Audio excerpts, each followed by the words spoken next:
Estimados hermanos, tengan todos ustedes un buen día. Vamos a comenzar con esta parte número 42 sobre los seminarios del tercer Elías, pero que ya estamos entrando a una octava o novena parte, si no me equivoco, con el tema de Eliseo. Vamos a orar, vamos a pedirle a Dios pues que nos acompañe con su Santo Espíritu a través de la oración. Vamos a orar, mis hermanos. Señor, agradecemos que nos hayas dado un día más de vida. Agradecemos que nos hayas dado la oportunidad de poder realizar este seminario, esta clase, Señor. Te pedimos que nos abras la mente, corazón, que nos des de tu Santo Espíritu para poder entender la clase. Ayúdame a explicar este tema, Señor, de una manera sencilla, fácil, para que la gente pueda entenderlo, Señor. Por favor.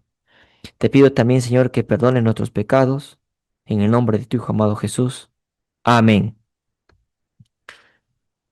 El tercer Amén. Elías. Amén, amén. El tercer Elías, parte 42. El título para este seminario es el siguiente. Esta te herirá en la cabeza. ¿Alguien se acuerda en qué parte de la Biblia hay un versículo similar a este? En Génesis. Muy Génesis bien, 3. Ujú. muy bien, mi querida Olga, muy bien, mi querida Blanca, en Génesis, Génesis capítulo 3. Vemos aquí a la imagen izquierda de sus pantallas, pues, a alguien pisando la cabeza de la serpiente, ¿no? Esta te herirá en la cabeza. Claro, es el versículo del Génesis profetizaba pues que Cristo iba a pisar la cabeza de la serpiente, ¿no? La serpiente iba a herir al calcañar de Cristo, pero Cristo iba a pisar la cabeza de la serpiente y la pisó en la cruz. Muy bien, pero hay un tema profundo también en este versículo. Y todos juntos vamos a analizar este versículo para ver las enseñanzas que nos da. ¿Ok? Así que, y todo esto tiene que ver pues con Elías y con Eliseo. Es impresionante, hermano, es impresionante. Esta te herirá en la cabeza. Comenzamos entonces. Vamos a ver una primera historia, David y Jonatán. David es pues digamos, este pastor de ovejas al cual Dios escogió para ser rey de Israel. Y Jonatán era pues el hijo de quién? Del rey Saúl, De ¿verdad? Saúl. Muy bien. Y Jonatán y David, para los que hemos estudiado esta historia de David y Jonatán, pues eran muy buenos amigos, se amaban y se querían muchísimo. Muchos se querían David y Jonatán. Vamos a ver la historia de David y Jonatán ahora, ¿ok? Y ustedes se preguntarán, ¿qué tiene que ver David y Jonatán con Eliseo y con ese versículo de esta te herirá en la cabeza? Bueno, vamos a ver. Primero, acá tenemos pues en la imagen, ¿no? Izquierda de sus pantallas tenemos a dos personas, un rey, que vemos ahí claramente con la corona, y una persona mayor, un anciano, ¿no? Con cabello blanco, barba blanca. ¿Qué podemos ver en esta imagen de la izquierda? Que el rey como que agarra el manto, la punta del manto de este anciano, y lo desgarra y lo rompe, ¿no? Es como si el anciano se está yendo y el rey pues no quiere que el anciano se vaya y como que le agarra el manto de la punta y se rompe, ¿no? Este rey que está graficado, ¿no? En este dibujo, en esta imagen, es el rey Saúl.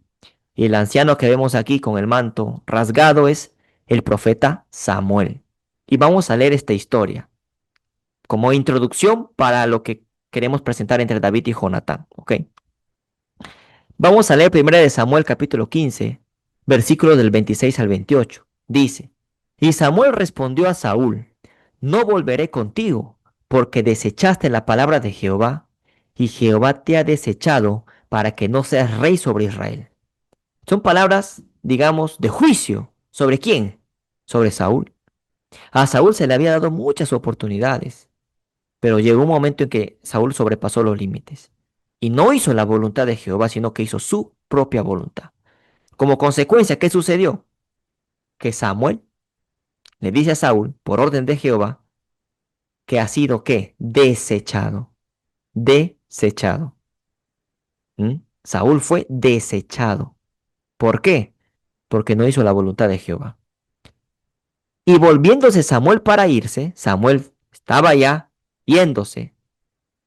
Él se asió de la punta de su manto, o sea, Saúl agarra la punta del manto de Samuel y este manto se rasgó, se rompe el manto, porque Saúl pues agarra, como que como quien decir, no te vayas, ¿no? Agarra el manto de Samuel y se rompe ese manto. Entonces Samuel le dijo a Saúl, Jehová ha rasgado hoy de ti el reino de Israel y lo ha dado a un prójimo tuyo mejor que tú. Estos versículos es impresionante, porque hemos hablado que el manto significa un matrimonio. Entonces, al rasgarse ese manto es como si se hubiera rasgado el matrimonio entre Samuel y Saúl y se rompió ese matrimonio. No resultó ese matrimonio. Entonces, punto número uno, se rompió el matrimonio entre Saúl y Samuel, porque se rompe ese manto. El manto es símbolo de matrimonio.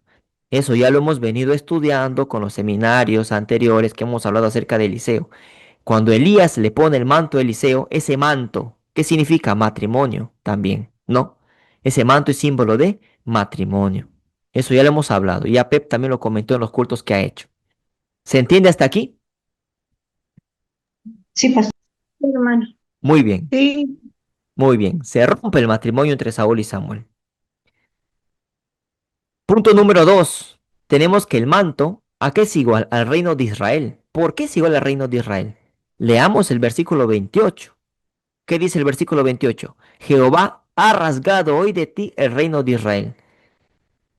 La simbología de rasgar el manto es también rasgar el reino de Israel. Entonces el manto también es reino de Israel. Es el reino. El manto también viene a ser la vara. La vara está relacionado con Elías, con Eliseo. Eso ya lo hemos visto también anteriormente. El manto igual a la vara, igual a Elías, igual a Eliseo, ya lo hemos visto anteriormente también en seminarios anteriores. Ahora estamos ingresando una nueva variable, que es el reino de Israel.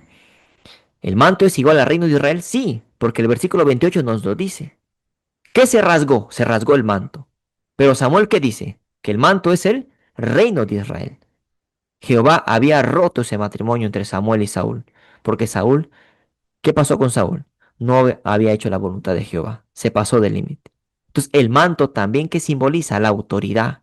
El manto es la vara, ¿no? Y eso ya lo hemos visto anteriormente. La autoridad que Dios le ha dado a su dirigente para ejecutar su obra. El que tiene el manto, tiene la vara, tiene la autoridad.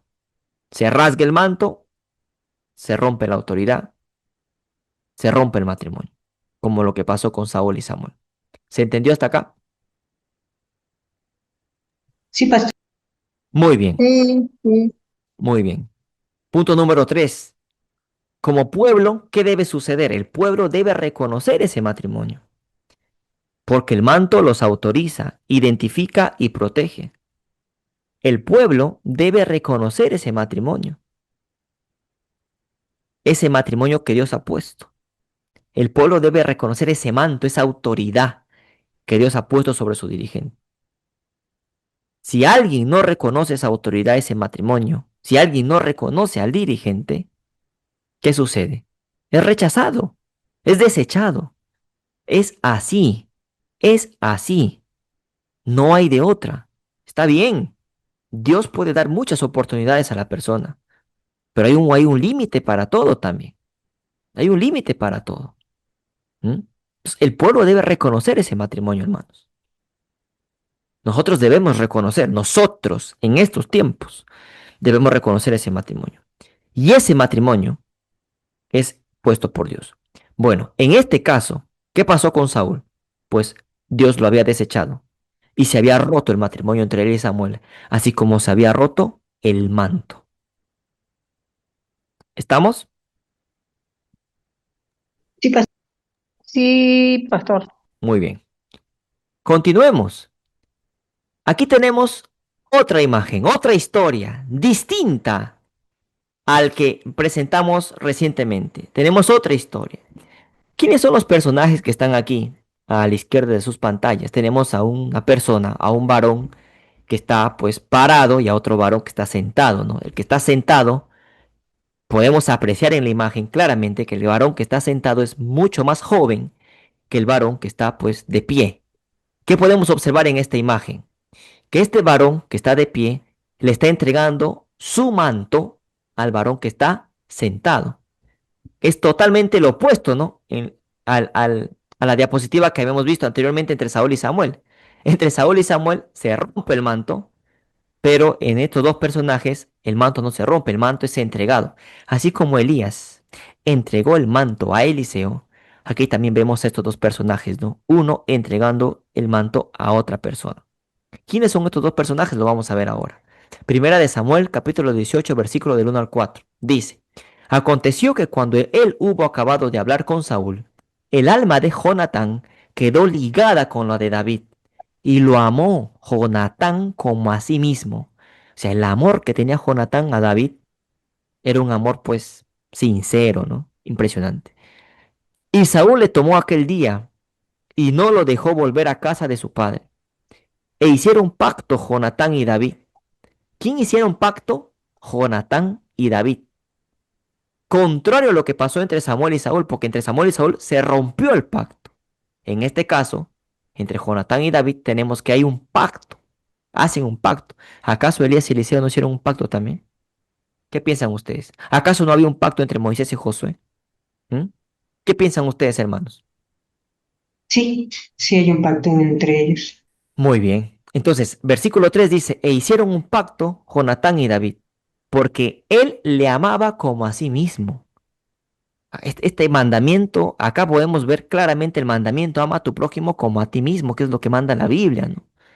Impresionante. Jonatán estaba cumpliendo ese mandamiento. Ama a tu prójimo como a ti mismo. Él estaba amando a David. ¿Mm? Y Jonatán se quitó el manto que llevaba y se lo dio a David y otras ropas suyas hasta su espada, su arco y su talabarte. Jonatán también le da su manto a David. Entonces, pregunto, aquí, ¿quién representa a Elías y quién representa a Eliseo? De acuerdo a lo que acabamos de leer. Eliseo para mí es David y Jonatán el más pequeño, el menor, porque el verdadero eh, Eliseo era más joven que Elías en los Ahora, capítulos que yo estoy leyendo. sí, mi querida Olguita, ahora vamos a ver cuál es la diferencia de edad, ¿no? Pero puntualmente, ¿quién representa aquí a Eliseo y quién representa aquí a Elías? Puntualmente. David a Elías y Jonatán a Eliseo. ¿Segura, mi querida Blanca? Ay, ¿Segura? ¿Quién da el manto a quién? Vamos.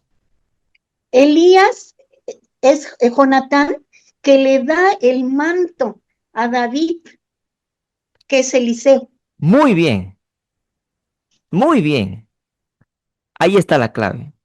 Ahí está la clave. Y ustedes me dirán, ¿qué? David representa. Siempre se ha dicho que David representa a Elías, ¿sí o no? Siempre se ha dicho que David, el ungido, representa, es un símbolo de Elías, del tercer Elías. Bueno, bueno. El día de hoy vamos a ver algo, algunos matices. Según esta historia, aquí el que representa a Elías es Jonatán y el que representa a David es Eliseo. Vamos a ver. Siempre, vamos a leer, ¿ah? Siempre se ha relacionado a David con el tercer Elías. Muy bien, pero David también tiene su unión con Eliseo, porque recibe el manto y lo recibe del estirpe real, porque Jonatán era del estirpe real, pertenecía a la realeza porque era el hijo del rey. Jonatán era el príncipe, nada más y nada menos. ¿Mm? Además de esto, debemos recordar que para David el amor de Jonatán era mejor que el amor de las mujeres. Lo amaba, se amaban como a sí mismo. No era una, obviamente, ¿no? Hay que aclarar esto, no era una relación homosexual, no, para nada. Por favor, eso es imposible. Pero el amor que se tenían era un amor, pues, de intimidad de amigos, ¿no? Se amaban mucho ellos dos, en el buen sentido de la palabra. Entonces, David recibe el manto. Entonces, David como Eliseo, reciben el manto. Jonatán, como Elías, da el manto, entrega el manto. Sigamos. Nota, justo lo que comentaba nuestra hermana Olga, ¿no? Vamos a comentarlo. Aunque Jonatán era un príncipe poderoso, que tenía casi 50 años, y David era un humilde pastor que probablemente no tenía ni 20 años, esas diferencias no impidieron que se hicieran amigos. Había una diferencia de casi 30 años de edad entre los dos. La primera vez que la Biblia menciona a Jonatán es al principio del reinado de Saúl, y dice que era jefe del ejército, de modo que tendría aproximadamente 20 años de edad como mínimo. Saúl fue rey, perdón, 40 años fue Saúl rey, ¿no? O sea, Saúl estuvo en el reinado 40 años. Por lo tanto, cuando Saúl muere, Jonatán tenía unos 60 años. Para entonces, David tenía 30 años. Aquí están los versículos bíblicos. Así que Jonatán debía ser, perdón, claro, así que Jonatán debía ser unos 30 años mayor que David aproximadamente. Se repite el patrón entre Elías y Eliseo. ¿Quién era el más joven? ¿Elías o Eliseo? Eliseo. Eliseo. Eliseo era el más joven. En esta, entonces tenemos Eliseo es el más joven. Eliseo recibe el manto. Y en esta historia tenemos David es el más joven y David recibe el manto. Claramente, David también es símbolo de Eliseo. Y esto confirma lo que venimos hablando. No separemos a Eliseo de Elías. Son uno. Son uno. David es símbolo de Eliseo. Pero también es símbolo de Elías. Ahí están, Elías y Eliseo en la persona de David. Y Jonatán también, obviamente, que representa o es símbolo digamos, de Elías, ¿no? Porque le entrega ese manto. Es más adulto que David, Jonatán, ¿no? ¿Se dan cuenta? Hay matices, patrones que se repiten. Eliseo, Elías, son uno solo. David, como símbolo de ese Elías, pero también como símbolo de Eliseo. ¿Se entendió? Sí, pastor. Sí, sí se entendió. Muy bien. Continuemos. Acá tenemos otra figura, ¿no? Aquí tenemos ya a un Jonatán mucho más mayor y a un David también algo más mayor, ¿no? Y vemos una escena, pues, donde David está llorando, ¿no?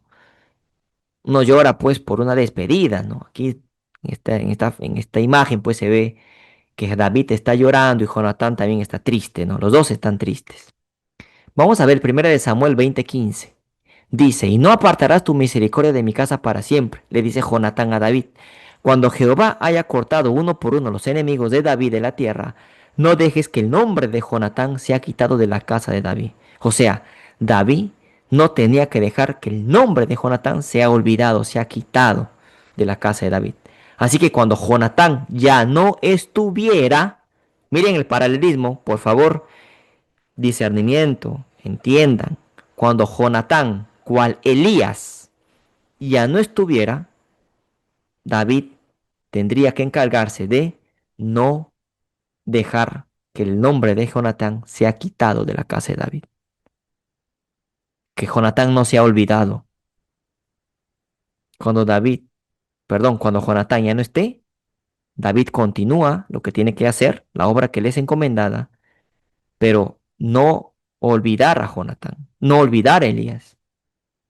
Vayan sacando las conclusiones, ¿no? Con lo que está pasando, con lo que estamos viviendo en estos tiempos.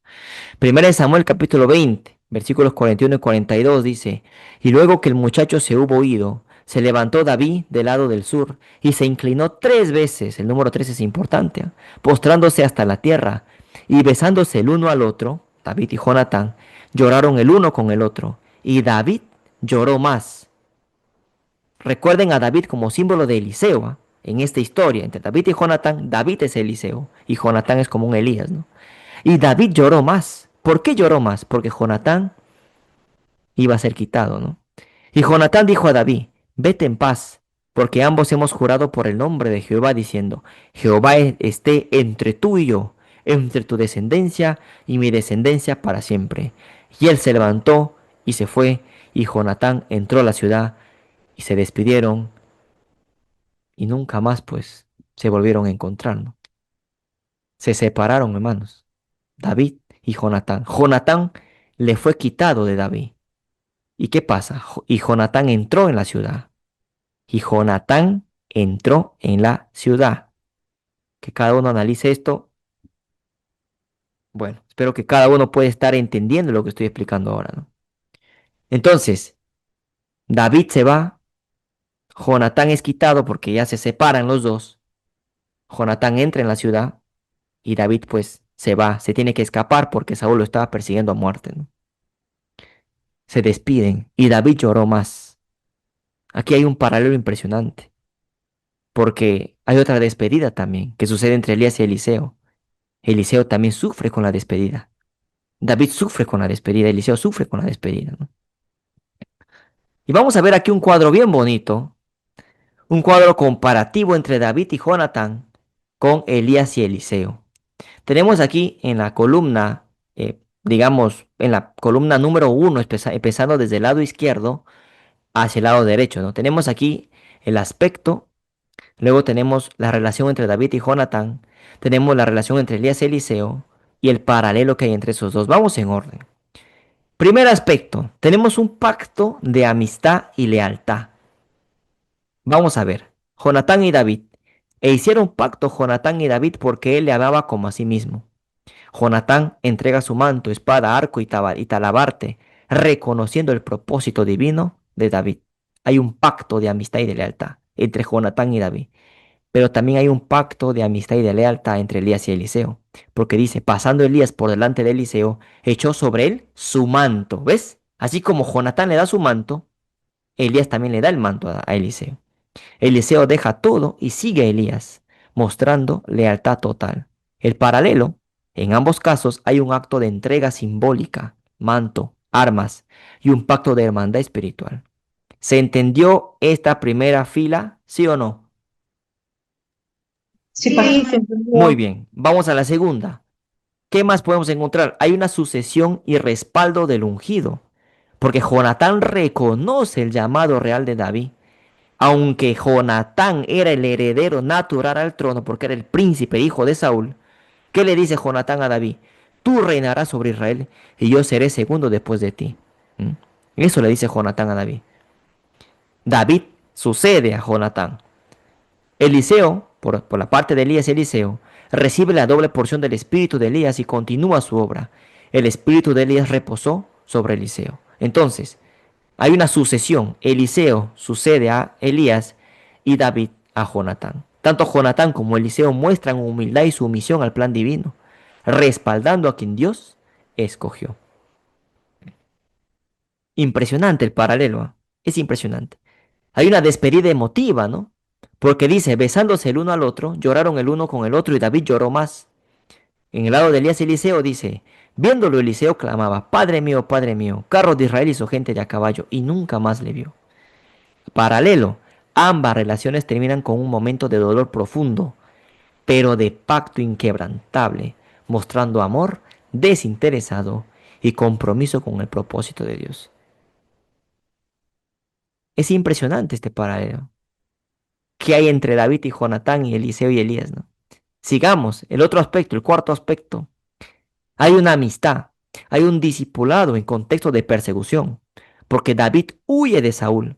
Jonatán arriesga su vida defendiendo a David. 1 Samuel 20:32 dice, ¿por qué morirá? ¿Qué ha hecho? Cuando Jonatán se enfrenta a su padre, ¿no? ¿Por qué va a morir? ¿Qué ha hecho David para que muera? David estaba persiguiendo. Y en esa David, perdón, estaba siendo perseguido. Y en esa persecución, el pacto entre Jonatán y David fue un pacto fiel, incluso en la persecución. Por el lado de Elías y Eliseo, el ministerio de Elías se da en tiempo de apostasía y persecución de Jezabel, con Eliseo siguiéndole hasta el final. ¿Qué le dijo Eliseo a Elías? Vive Jehová y vive tu alma que no te dejaré, le dijo Eliseo a Elías. Ambos vínculos florecen en tiempos peligrosos y la lealtad se prueba bajo presión, cuando las papas queman, cuando estamos en el horno de la prueba, de la persecución. Ahí florece la amistad, el verdadero vínculo, la verdadera lealtad. Y David y Jonatán tenían ese vínculo, Elías y Eliseo también. Símbolos entregados. Hay un manto, una ropa, unas armas que se entregan, ¿no? Jonatán entrega su manto, su espada, su arco y su talabarte. Es símbolo del manto, ¿no? Es símbolo del pacto, de la protección y el respaldo, ¿no? Lo mismo, Elías entrega el manto a Eliseo, que es símbolo también de sucesión profética y poder espiritual. El paralelo, ¿no? En ambas historias hay una transferencia simbólica de autoridad o respaldo espiritual. ¿Qué más? Hay un amor desinteresado, el sexto aspecto. Hay un amor desinteresado. Lo amó Jonatán como a sí mismo. Jonatán amó a David como a sí mismo. Por el lado de Elías Eliseo, Eliseo deja su vida anterior y sigue a Elías, mostrando entrega total. Un amor leal, este es el paralelo, un amor leal no condicionado por el poder o posición, sino por un propósito divino. Y luego tenemos la proyección profética, el último aspecto. Curiosamente son 7, ¿no? 7 estos aspectos que se han encontrado, ¿no? Representan una amistad, un pacto donde el heredero legítimo, que es Jonatán, porque era el hijo del rey, él era el heredero legítimo, reconoce al ungido de Dios, que es David, y lo apoya, incluso cediendo su posición. Por el lado de Elías Eliseo, representa una sucesión profética donde el discípulo recibe autoridad y poder espiritual para continuar la obra. Paralelo en ambas relaciones, o mejor dicho, ambas relaciones apuntan a alianzas espirituales del tiempo del fin, donde hay entrega desinteresada, respaldo mutuo y transferencia de autoridad para cumplir un propósito divino. Es una alianza espiritual del tiempo del fin. Impresionante el paralelo que podemos encontrar entre Jonatán y David y Elías y Eliseo. ¿Entendieron el cuadro, hermanos, hermanas? Sí, pastor. Sí, Sí, hermano, sí. Yo Sorprendente. no lo entendía porque no me daba cuenta que tenía que hacer con los dedos así, abrir para leer mejor. Claro, de que Estaba media ciega. muy bien, muy bien. Entonces, es impresionante este cuadro, hermanos. Entonces, ¿qué tenemos acá? Una imagen a David derrotando a Goliat, dándole pues con una piedra en la cabeza, ¿no? Y luego tenemos a David cortando la cabeza de Goliat. Esta te herirá en la cabeza. David, como símbolo de Eliseo, destruyendo o derrotando al enemigo con un golpe en su cabeza. ¿Están atando los cabos o no? Sí, sí, hermano. hermano. Sí, pastor. Por eso, este seminario lleva el título Esta te herirá la cabeza. Aquí no termina la historia. David, como símbolo de Eliseo, destruyendo o derrotando a Goliat, al enemigo de Dios, al enemigo, David derrota al enemigo de Dios con un golpe en la cabeza. Eliseo derrotando al enemigo de Dios con un golpe en la cabeza. Esta te herirá en la cabeza. Sigamos. Vamos a pasar a la historia de Abimelech y la mujer de Tebes. Esta historia está un poco escondida en la Biblia, ¿no? Bueno, pero ahora ya no, espero que ya no lo esté. Y cuando lleguen a leer el libro de los jueces, pues espero que se den cuenta de que hubo un Abimelech y hubo una mujer de Tebes también. Abimelech y la mujer de Tebes. Acá vamos a contar la historia. No vamos a hacer un resumen de esta historia porque imagínate, si vamos a leer todo el capítulo, pues se nos va a ir la hora, ¿no? Entonces vamos a hacer un resumen. He planteado un resumen puntual para que vayan entendiendo de qué trata esta historia entre Abimelech y la mujer de Tebes, ¿ok? Esta es otra historia. Abimelech y la mujer de Tebes. Vemos acá, en la parte izquierda de sus pantallas, a una mujer que está agarrando una piedra de molino, esas piedras grandes de molino, y que está pues como lanzando esta piedra, o está por lanzar esta piedra de molino a la cabeza de este soldado, este hombre que está aquí, que es Abimelech. Entonces, esta piedra está a punto de ser derribada en la cabeza de este hombre, que se llama Abimelech. ¿Ok? Vamos a ver quién es esta mujer y quién es este Abimelech. Punto número 1. Dice, resumen de jueces. Es un resumen que elaboré del capítulo 9 de jueces, ¿no? Resaltando las partes más importantes, ¿no? Porque ese capítulo 9 tiene como más de 50 versículos, si no me equivoco, imagínate, no lo vamos a leer todo. Entonces, preparé un resumen. Si ya ustedes quieren leer todo el capítulo, pues lo hacen de manera personal. Resumen de Jueces capítulo 9. Punto número 1. Tenemos Abimelech aparece en Jueces capítulo 9 como un líder singular dentro de la historia de Israel. ¿Quién era Abimelech? Abimelech era hijo de Gedeón. ¿Se acuerdan de la historia de Gedeón? Los 300 valientes de Gedeón. Bueno, Abimelech era hijo de Gedeón. Gedeón tenía otro nombre, que también le decían Jerobaal. Gedeón también le llamaban Jerobaal. Bueno, entonces, Abimelech era hijo de Gedeón con una concubina de Siquem. O sea, Gedeón se mete con una mujer de Siquem, una mujer cananea, ¿no? Y ahí nace pues Abimelech. La historia está en Jueces 8:31. Muy bien. Entonces, ¿quién fue Abimelech? Era el hijo de Gedeón. Muy bien. Punto número 2. A diferencia de su padre, o sea, Abimelech, a diferencia de su padre Gedeón, quien había rechazado ser rey, os comento, ¿no? Gedeón fue propuesto ser rey de Israel, pero Gedeón rechazó la oferta, no aceptó ser rey de Israel. Sin embargo, Abimelech, su hijo, sí ambicionó el poder y se proclamó gobernante con el apoyo de los habitantes de Siquem. ¿Quiénes mayormente habitaban las tierras de Siquem? Cananeos.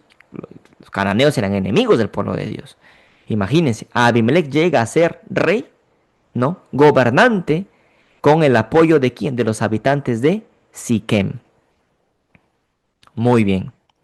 ¿Cómo llegó a ser rey Abimelech?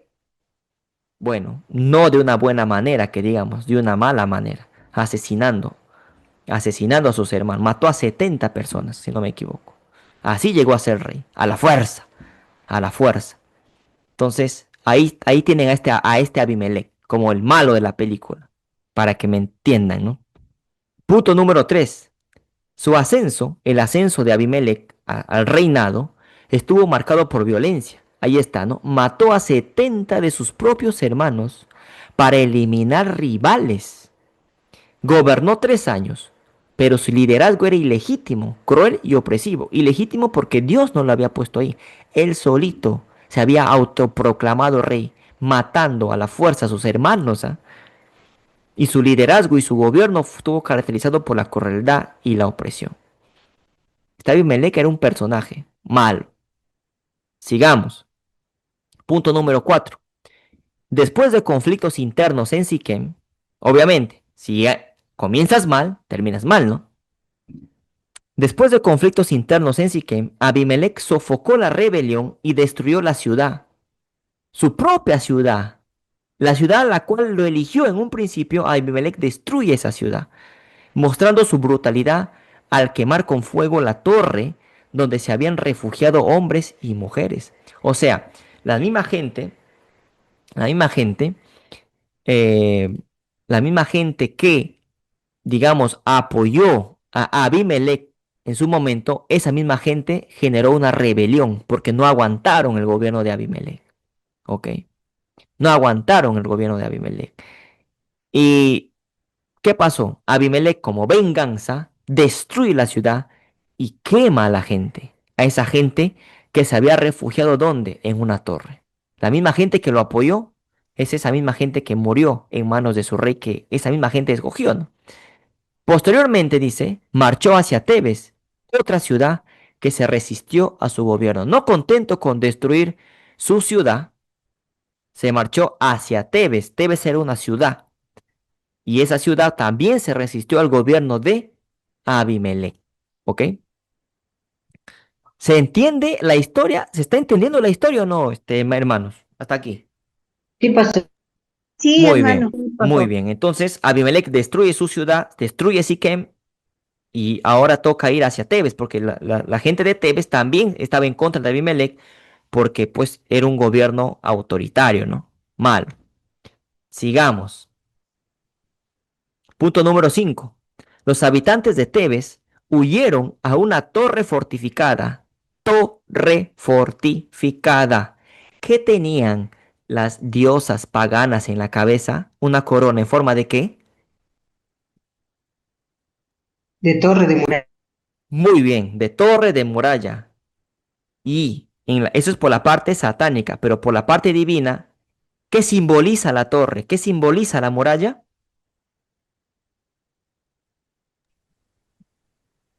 Protección, la ley. La La ley. ley, la protección, la doctrina, bueno, es en la muralla, Muy bien, ¿qué más? A un grupo de gente también. a los 144.000, Muy bien, muy bien. ¿A dónde huyeron los habitantes de Tebes? ¿Dónde se refugiaron los habitantes de Tebes? En una torre fortificada. ¿Ven la imagen que está en la izquierda? Tenemos que los habitantes están en una torre, ¿sí o no? ¿Estamos o no? Están ahí en una muralla. Muy bien. Esta torre fortificada es símbolo de refugio y resistencia. Impresionante. Por eso las palabritas que voy coloreando en rojo, en azul, en morado, en verde, no es por gusto, es para resaltar, porque hay algo que quiero mostrar. Punto número 6. Abimelech planeó quemar esta torre fortificada como había hecho en Siquem. Abimelech había tenido éxito en Siquem, pero en Tebes la historia fue distinta. Abimelech quería quemar la torre en Tebes tal como lo había hecho en Siquem. Vamos a leer ahora Jueces, ¿no? La parte final de esta historia. Jueces capítulo 9, versículos 50 al 54. Dice, después Abimelech se fue a Tebes y puso su sitio, y puso sitio a Tebes. O sea, Abimelech sitió Tebes. Estoy señalando la palabra Tebes con azul porque es importante. Vamos a ver qué significa Tebes. Bueno, y la tomó. Abimelech sitia la ciudad y la toma. En medio de aquella ciudad había una torre fortificada, a la cual se retiraron todos los hombres y las mujeres, y todos los señores de la ciudad, y cerrando tras sí las puertas, se subieron al techo de la torre. Y vino Abimelech a la torre, y combatiéndola, llegó hasta la puerta de la torre para prenderle fuego. Mas una mujer, de nuevo entramos a hablar sobre la mujer, ¿no? ¿Ah? Ese Eliseo, ese pueblo, esa esposa de Cristo, ¿no? Una mujer dejó caer un pedazo de una rueda de molino sobre la cabeza de Abimelech y le rompió el cráneo. Es la figura que estamos viendo aquí en la parte izquierda de sus pantallas. Una mujer mata a Abimelech con un piedrazo en la cabeza. Una piedra de molino deja caer desde la cima de la torre, ¿no? Entonces llamó apresuradamente a su escudero y le dijo, saca tu espada y mátame, para que no se diga de mí, una mujer lo mató. Y su escudero lo atravesó y murió. Murió similar a la muerte de Saúl, ¿no? Pero bueno, entonces una mujer mata a Abimelech, le destruye el cráneo. Una mujer que estaba en una torre, que estaba en una muralla. ¿Ven las relaciones que hay? Bueno, vamos a seguir. ¿Qué palabra señalé? Tebes. Tebes. ¿Qué significa Tebes? El mismo versículo está aquí, Jueces capítulo 9, versículos 50 a 54.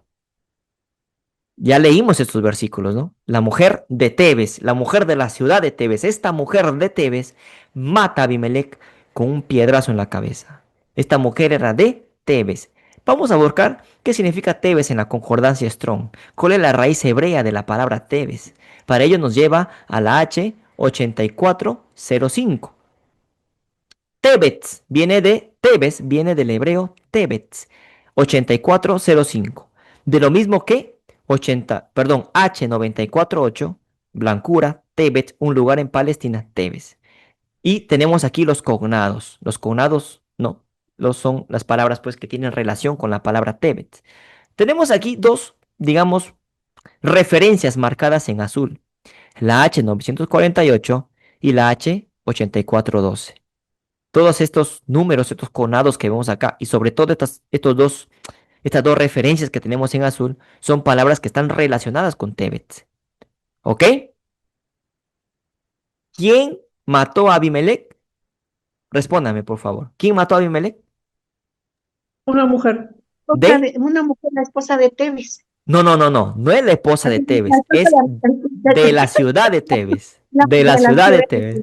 Muy bien, era la mujer de Tebes, ¿no? O sea, no era porque era la esposa de Tebes, sino porque era de la ciudad de Tebes. Entonces Ok. estamos relacionando a esta mujer con Tebes, obviamente.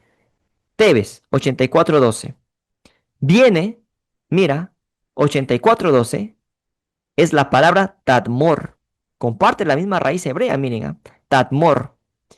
Aparentemente dice, viene de H50 o H8558. ¿Qué significa Tadmor? Ciudad de palmas.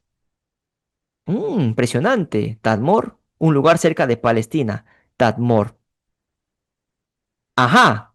Tebes, Tebes tiene relación con Tadmor, que significa ciudad de palmas. Vamos a entrar a a la H8558. ¿Qué significa? A ver. Tamar, de una raíz que no se usa, que significa estar erecto. Palmera, palmera. Tebes tiene relación con la palmera. Hay una historia de una mujer que se sentaba debajo de una palmera a juzgar al pueblo. ¿Quién era esa mujer?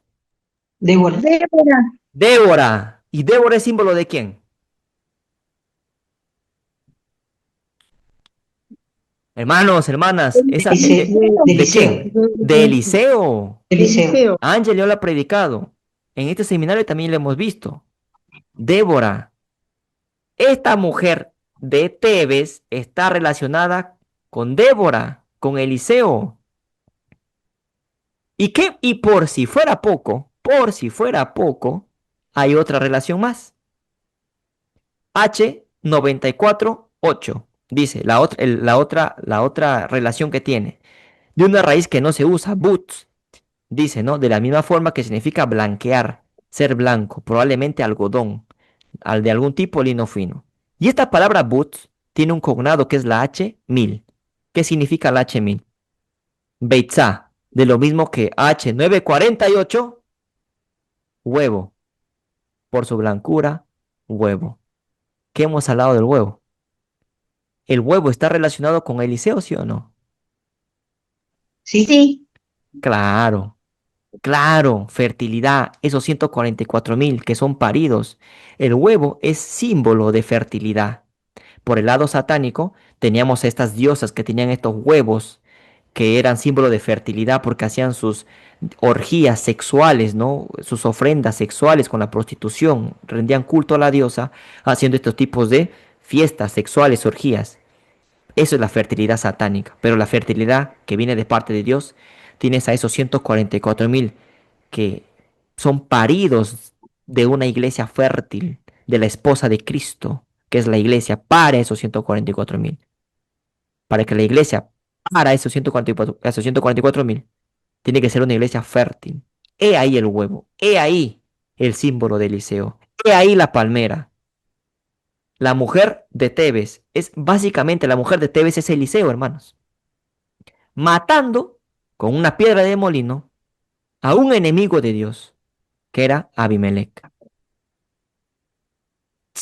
Impresionante. Esto no es un invento mío. Esto es la palabra de Dios. Pura Biblia. Pura Biblia.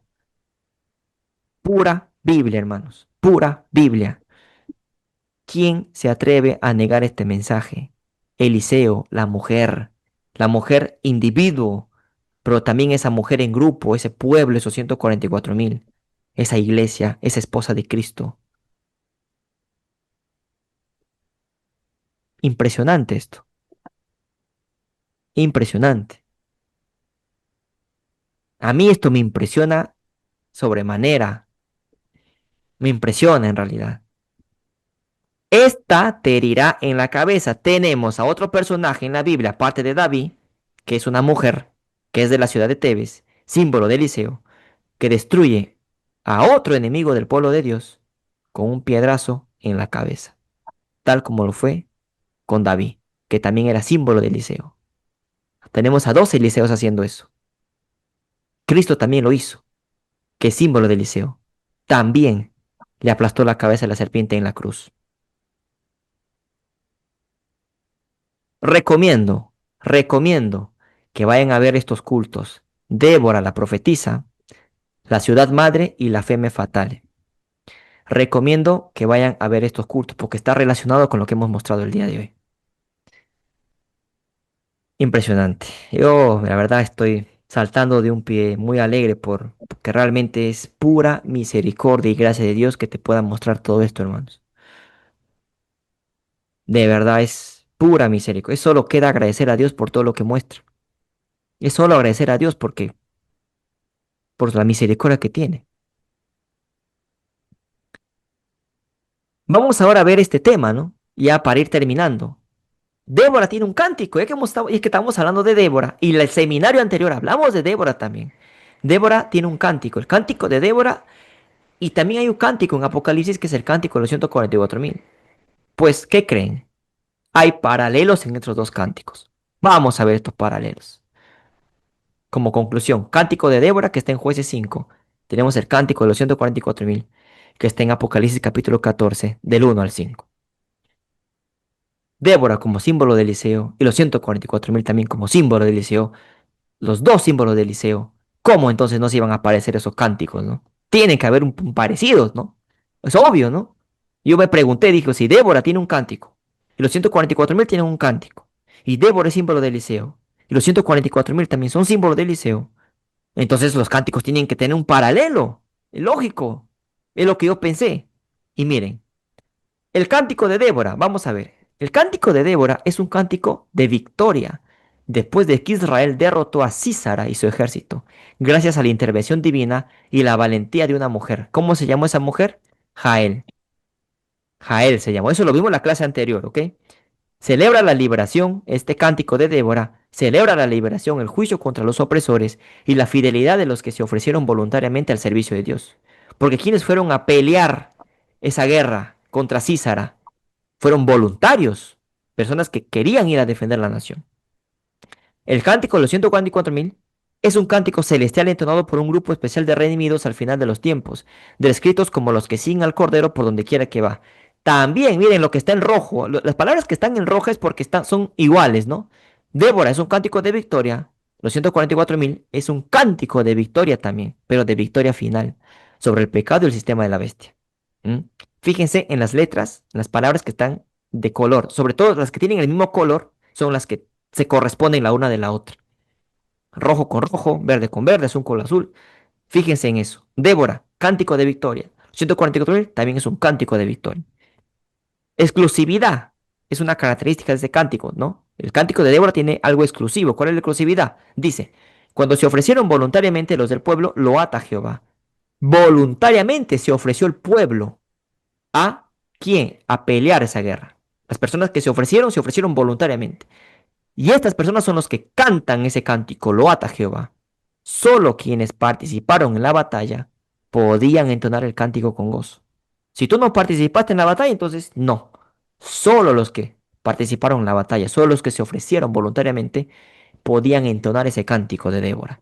En los 144,000 que dice, y cantaban un cántico nuevo delante del trono, y nadie podía aprender el cántico, sino aquellos 144,000. Hay una exclusividad, ¿sí o no? No todos pueden cantar el cántico de Débora, y no todos pueden cantar el cántico de los 144,000. Una exclusividad. Hermoso paralelo. ¿Qué más tiene el cántico de Débora? Victoria sobre el enemigo, porque el cántico de Débora narra la derrota de Císara y los reyes de Canaán. Cántico de los 144,000, también obviamente victoria sobre el enemigo, son los que vencen al sistema de la bestia y a su imagen, ¿no? Y siguen al Cordero. ¿Mm? Impresionante. ¿Qué más? Pureza y fidelidad. El cántico destaca a quienes se ofrecieron voluntariamente y maldice a quienes no participaron. Pureza y fidelidad para los 144,000, porque dice, estos son los que no se contaminaron. Pureza. Pureza, porque no se contaminaron, pues son vírgenes. Estos son los que siguen al Cordero, fidelidad, ¿no? Y en sus bocas no fue hallada mentira, pues son sin mancha delante del trono de Dios. Pureza y fidelidad. ¿Mm? Hay un liderazgo femenino simbólico. Débora y Jael son las personas, digamos, los personajes principales de esta historia también. Mujeres fieles que simbolizan la acción decisiva del pueblo de Dios. Hay un liderazgo femenino simbólico también en el 144,000, porque el cántico está asociado con un pueblo. ¿Quién es ese pueblo? Es la esposa de Cristo, porque los 144,000 son la esposa, es la esposa de Cristo. Y esta esposa de Cristo, 244.000, este pueblo, este grupo, se mantiene fiel en medio de la apostasía final, paralelo al liderazgo femenino simbólico de Débora. En Débora tienes a Débora y Jael, mujeres. En el cántico de los 144.000 también tienes a estos 144.000 como símbolo de esta esposa de Cristo. Tienes al liderazgo femenino simbólico, simbólico. Proyección profética, el cántico de Débora, ¿qué significa? Victoria parcial y local de Israel sobre sus opresores. Los 144.000 representan la victoria, el cántico de los 144.000 representa la victoria final y universal sobre el pecado y los poderes de este mundo. Qué hermosos paralelos. Tenía que haber un paralelo, tenía que haber. ¿Y cuántas verdades más no habrá en la Biblia si nos dedicamos a buscar, pidiéndole a Dios que nos muestre la luz? Es impresionante, hermanos. Si ustedes encuentran algo que con respecto a este tema, mándenme, mándenme. Es impresionante. ¿Qué les parece? ¿Se entendió? Sí, Sí, pastor. hermano, impresionante. Impresionante, mi querida Blanca Jacome. Hoy día hemos hablado de David y Jonatán.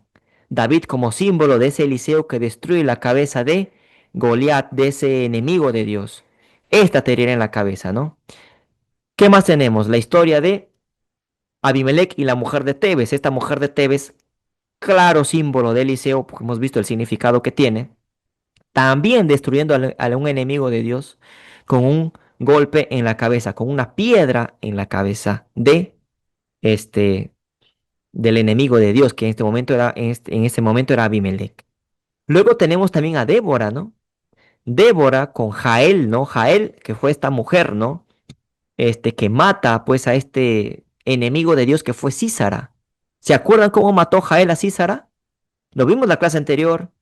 Ángel ya lo predicó también Le, Una estaca le en la dio cabeza. le dio leche a tomar y él se quedó dormido de costado y le clavó en las sienes en la un cabeza, ¿no? cuchillo, Una en la estaca. cabeza, una estaca. Entonces, a ver, pregunto. David contra Goliat, símbolo de Eliseo. David, símbolo de Eliseo. La mujer de Tebes contra Abimelech. Esta mujer de Tebes, símbolo de Eliseo. Débora, Jael en este caso, ¿no? También símbolo de Eliseo. ¿Cómo derrotaron a sus enemigos? ¿Qué en común tienen? ¿Cómo derrotaron a sus enemigos? Hiriéndolos en la cabeza. Muy bien, hiriéndolos en la cabeza. Esta te herirá en la cabeza. Y estos personajes son símbolo de Eliseo también, tanto David como la mujer de Tebes, como Jael, como Débora, también son símbolo de Eliseo. Tenemos aquí a Sísara derrotando al enemigo de Dios, perdón, a Jael derrotando al enemigo de Dios, que es este hombre que está tirado en el suelo, que es Sísara, con un golpe en la cabeza. Tenemos a David derrotando a un enemigo de Dios, también con un golpe en la cabeza, contra Goliat. Tenemos a la mujer de Tebes, también derrotando a un enemigo de Dios con un golpe en la cabeza. Estas tres historias, hay paralelos, hay relaciones. En estas tres historias fueron las únicas historias que encontré en la cual pues enemigos de Dios literalmente murieron con un golpe en la cabeza, con un ataque en la cabeza. Y estos tres personajes, símbolo de Eliseo. Génesis capítulo 3, versículo 15. Y pondré enemistad entre ti y la mujer, y entre tu simiente y la simiente suya. Esta te herirá en la cabeza. Esta mujer también te herirá. Este Eliseo también podría ser. Te herirá en la cabeza. Y tú le herirás en el calcañar. Sabemos que esta profecía se cumplió con la muerte de Cristo en la cruz. Cristo como Eliseo también, ¿ah? Golpeando, pisando la cabeza de la serpiente. Pero también tenemos que este versículo también se puede cumplir parcialmente, tranquilamente, ¿no? En estas tres historias que contamos. Tenemos a Cristo aplastando la cabeza de la serpiente en la cruz. Tenemos a Jael contra Císara, a David contra Goliat, a la mujer de Tebes contra Abimelech. Y también tenemos a ese Eliseo grupal, a esos 144,000, destruyendo, digamos, venciendo, logrando esa victoria sobre la bestia y su imagen, esperando vivos en la segunda venida de Cristo. Esto es Eliseo. Esto es Eliseo. Y hay mucho más, porque esto no acaba acá. Hay mucho más que mostrar, mis queridos hermanos y mis queridas hermanas. Esto es Eliseo. Esto es Elías. Agradecer a Dios por esta luz que nos da, por esa misericordia que tiene. En serio, no queda más que agradecer. Espero que la clase haya sido de su agrado, mis hermanos, y los que van a ver también esto a través del canal de YouTube. Invito a que puedan entrar a la página web del Gran Engaño Final, que puedan entrar al canal de YouTube también del Gran Engaño Final, que puedan ver las conferencias que se han estado presentando. Y realmente pues espero que hayan entendido la clase. Ojalá, espero, mi deseo, que no solo ustedes, los que están viendo esta clase en vivo, sino también aquellas personas que vean a través del canal de YouTube. Esto no es idolatría, ¿eh? Esto no es idolatría, hermanos. Bueno, gracias por su atención. Vamos a terminar esta clase con una oración. Señor, te damos gracias por la bendita luz que nos das, Señor, por la sabiduría, por la inteligencia, por la luz que nos das para mostrarnos y para poder entender estos temas tan preciosos que nos toca comprender en estos tiempos. Ayúdanos, Señor, a perfeccionar nuestro carácter, a ser parte de ese grupo de Eliseo, a ser parte de ese grupo de Elías, Señor, que va a dar ese fuerte pregón al mundo. Ayúdanos, por favor, a ser fieles por sobre todas las cosas. Perdona nuestros pecados, Señor. Te lo pedimos todo esto en el nombre de Jesús. Amén.